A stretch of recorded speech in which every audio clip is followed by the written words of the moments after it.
পুরো মাখো মাখো। এই টক দই দিয়ে ব্রোকলি আজকে জমে যাবে, এটাই মেন জিনিস। চলো। নমস্কার বন্ধুরা, মধুমিতা সন্দীপ ব্লগসের পক্ষ থেকে জানাই সবাইকে শুভ সকাল। আশা করি আপনারা খুব ভালো আছেন, আমরাও খুব ভালো আছি। তো আজকের ব্লগটা এখানেই শুরু করছি, সাথে থাকুন, পাশে থাকুন, দেখতে থাকুন।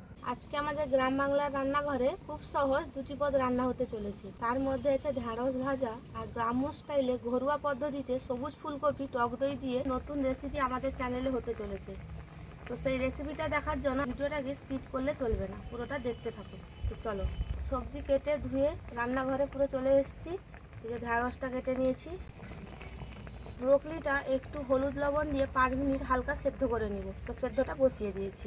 এই যে তাহলে নতুন রেসিপি হতে চলেছে আজকে নিরামিষে। এখানে ব্রোকলির জন্য নিয়ে নিয়েছি কাঁচা লঙ্কা, টমেটো, আদা। আদাটা বাটা হবে, কোনো বাটা হয়নি। তার সাথে নিয়েছি টক দই। ঢেঁড়স ভাজাটা বসিয়ে দিয়েছিলাম, সুন্দর করে ভাজা হয়ে গেছে। এবার বাটিতে তুলে নিব। পিসিমণি মোচাটা একটুখানি কেটে দিল, তাই রান্না করতে বসে গেছি। এই যে সজনে ডাঁটা, আলু, ছোলা আর মোচার ঘন্টটাও করে নিলাম নিরামিষে। একদম নরম কচি সজনে ডাঁটা দিয়ে মোচার ঘন্ট। এটা কি রান্না করছো? বাগানে এইটুকু চিংড়ি শাক পেয়েছিল, বাজার থেকে নিয়ে আসতে বলেছিলাম, সবজিগুলো কেটে নিয়েছি। কী করবো, এই জন্য রান্না করে ফেলেছি। হ্যাঁ, কালকে এখানে এই দেখো কুপিয়েছি, কেননা এখানে লাগানো হবে সবজি, আবার দেখতে পাবে। এই চিকনি শাক এতটুকু ছিল, সেই বাগানে যে বড় বড় সে লাগিয়েছিলাম সেগুলো। চিংড়ি শাক তো নেই, শুধু সবজি। হুম। এটা তো চিকনি শাক ঘন্ট হচ্ছে না, এটা আলু বেগুন ফারাস বড়ি দিয়ে ঘন্ট হয়ে গেল। চিকনি শাক মানে গন্ধে গন্ধে খেয়ে নিতে হবে। এবার ভোজে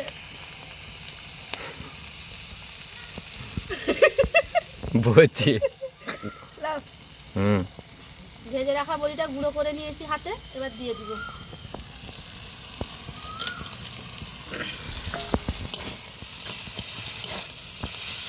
এই যে চিকনি শাক গন্ধ গন্ধ তরকারিটা হয়ে গেছে, এবার নামিয়ে নিব। গন্ধ গন্ধ চিকেন। ব্রোকলিটা হাফ সেদ্ধ করে নিয়েছিলাম, এবার তেলে হালকা করে ভেজে নিব। আজকে আমাদের চ্যানেলে নতুন হচ্ছে রেসিপি ব্রোকলি টক দই দিয়ে। তো তোমরাও সেম প্রসেসে বানাতে পারবে, তো লেটস ট্রাই। চলো, সবুজ ফুলকপি, আলু, গ্রিন মটরটা সুন্দর করে ভাজা হয়ে গেছে, এবার তুলে নিব। এবার করে নিব সবুজ ফুলকপির তরকারিটা। কড়াইতে তেল দিয়ে দিয়েছি, তেলটা গরম হয়ে গেছে। ফোড়নে দিব ছোট এলাচ, লবঙ্গ, দারচিনি, তেজপাতা আর গোটা জিরে। ফোড়নটা ভালো করে ফুটে গেছে, কেটে রাখা টমেটোটা দিয়ে দিব। এবার দিব আদা। আদাটা 2 রকমের ব্যবহার করা যাবে এখানে, কেউ কুচিয়েও দিতে পারে, কেউ পেস্ট করেও দিতে পারে। তো আমি পেস্ট করে দিচ্ছি আদা বাটাটা। এবার দিব কিছু গুঁড়ো মশলা, হলুদ গুঁড়ো, লবণ, লঙ্কার গুঁড়ো আর শুকনো খোলে ভেজে রাখা ধনে পাউডার আর জিরে পাউডার। তো চলো,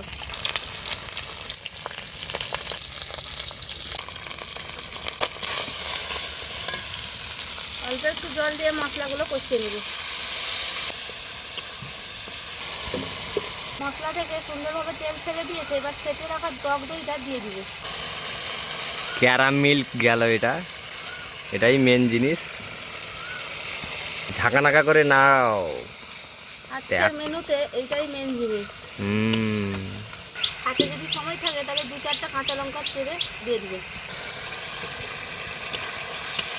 এবার দিব স্বাদের জন্য অল্প একটু চিনি। মশলা থেকে সুন্দরভাবে তেল ছেড়ে দিয়েছে, এবার ভেজে রাখা ব্রোকলি, আলু আর গ্রিন মটরটা দিয়ে দিব। ভালো করে কষিয়ে নেব। কালারটা দেখো বন্ধুরা, সলিড কালার। নিরামিষে এরকম পদ রান্না করে খাবেন, মজাটাই বুঝতে পারবেন, এই মজাটাই আলাদা। ভালো করে 2-4 মিনিট কষিয়ে নিয়েছি, এবার দিয়ে দিব জল। উফ, চরম কালার এসছে গো। এবার জলটা যে যার ফ্যামিলি সদস্য বুঝে দিবেন। এই টক দই দিয়ে ব্রোকলি আজকে জমে যাবে। টক দই দিয়ে সবুজ ফুলকপিটা পুরো জম্পেশ রান্না বান্না করে নিয়েছি, এবার নামিয়ে নিব। কালারটা দেখো বন্ধুরা,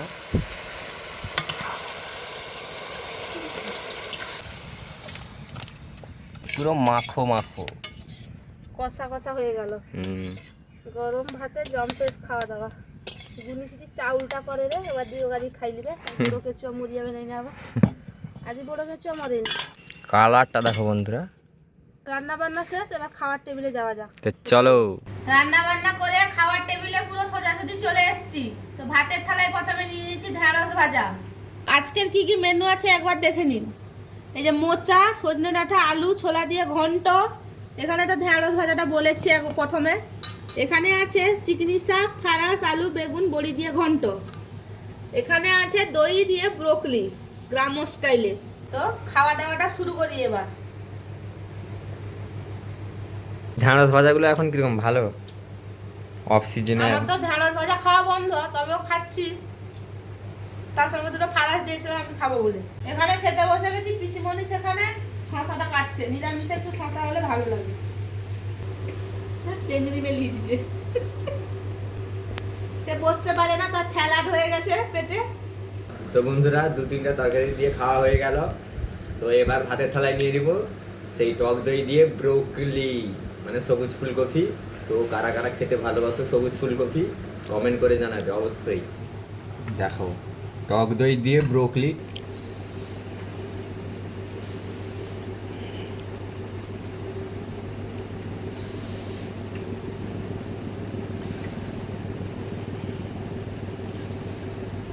সুইট হয়েছে, সুইট।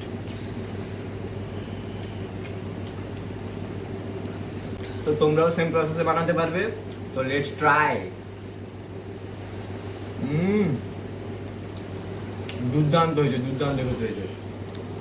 তো চলো আমরাও খাচ্ছি, তোমরাও খেয়ে নাও। দেখা হচ্ছে বিকেলবেলা, কেননা বিকেলবেলা বেগুন গাছগুলো শ্বশুর মশাই কালকে সন্ধ্যাবেলা নিয়ে এসে দেখলে তো তোমরা, আজকে বিকালে সেই বেগুন গাছগুলো লাগাবো। তো চলো দেখা হচ্ছে বিকেলে। তো বন্ধুরা এখন বিকাল হয়ে গেছে, বাগানে যাব, কেননা কাল সন্ধ্যাবেলা শ্বশুর মশাই এসেছিলো, তো বাড়ি থেকে নিয়ে এসেছিলো সে যে বেগুন চারাগুলো দেখেছিলে তোমরা ভ্লগে, শ্বশুর বাড়িতে যে লাগিয়েছিল।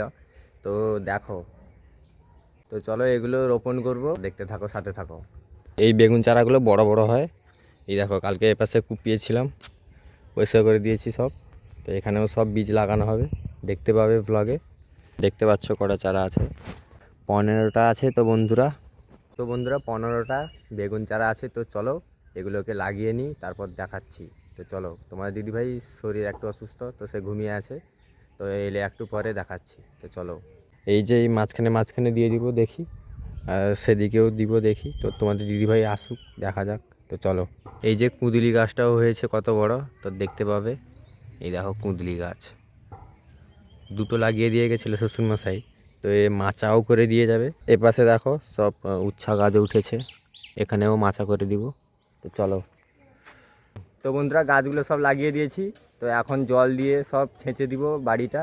তো আলু গাছ টালু গাছ সব গাছগুলো সব জল দিয়ে দিব। তো চলো দেখো, এই যে পাইপটা পুরো বিছিয়ে দিয়েছি এপাশে, সেপাশে তাদের ঘর থেকে নিচ্ছি জল। তো চলো জলগুলো সব দিয়ে দিব। সেপাশে সব বেগুন গাছ সব লাগিয়ে দিয়েছি দেখো, এই যে এখানে সব লাগিয়েছি, সেপাশে দুটো, এখানে সব কুপিয়ে লাগিয়েছি আরও। এই দেখো সব কুপিয়ে দিয়েছি। এই আলু গাছ টালু গাছগুলো সব জল দিয়ে সব ভিজিয়ে দিব। এই যে আর 3টা আছে বেগুন গাছ, এখানে লাগাবো। তো দেখতে থাকো, জল সব দিয়ে দিই গাছগুলোতে।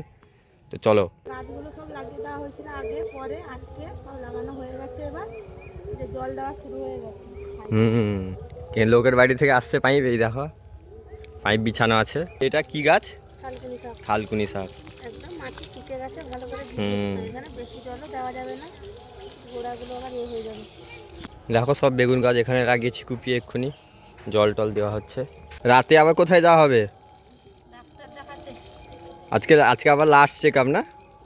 জানি ডাক্তার যাই, ডাক্তার পয়সা নিবে বলি লাস্ট চেক আপ করে বলি চাকরি এখানে করিবে, এখন সপ্তাহ বাকি আছে।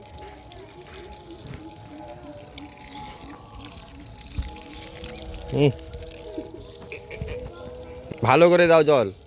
গাছে গাছে জল দিয়ে দিয়েছি, বেশি দেওয়া যাবে না, থালকুনি শাকের গোড়াগুলো পচে যাবে। এই জন্য এখানে ছেড়ে দিয়েছি, এপাশে যত ডুবে ডুবুক।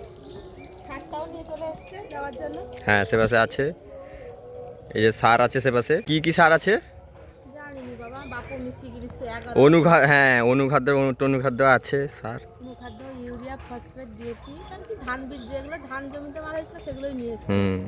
সেগুলো দিলে কি গাছ ভালো হয়। জল দিয়ে দিই, তারপর সারটা দিব, তারপর রাতে আবার যাওয়া হবে কোথায়? ডাক্তারের কাছে। আজকে রান্না বান্না কেমন লেগেছে কমেন্ট করে জানাতে ভুলবেন না। তো চলো এইভাবে পাশে থাকুন, সাথে থাকুন, দেখতে থাকুন। তো চলো দেখা হচ্ছে কালকে মর্নিংয়ে নেক্সট ব্লগে। চলো গাছ টাছগুলোতে সব জল দিয়ে দিই, সার দিয়ে দিই। কালকে সকালে ভালো করে দেখাবো তো চলো কত পরিমাণে সাবান মাখিয়ে চান করিয়েছি গাছগুলো। চলো।